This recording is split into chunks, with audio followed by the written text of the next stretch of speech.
So today's my second day here at Hoek. Actually, that's one thing I learned. I've been saying Hoek for months, and I just found out it's actually pronounced Hoek.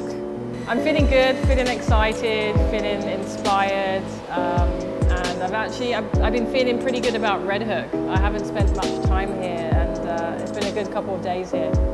I feel like when I first came in yesterday, I was thinking about, okay, how do we translate my work into practical, functional, usable pieces that are almost an extension of what Hook's already making.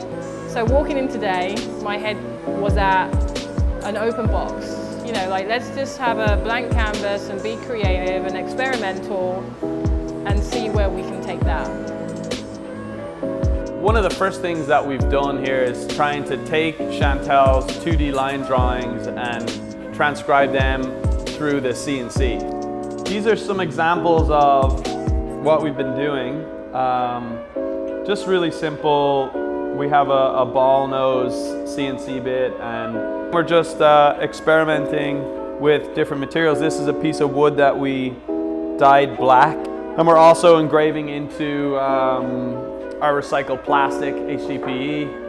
We're playing with different depths and thicknesses, and so yeah, it's been pretty fun, and I'm excited to see where the rest of the week takes us. So I've had many, many years now of being a working, practicing artist, and what that does is it gives you the power of reflection. You know, now I can look back at the last 20 years of my career and see the evolution of it.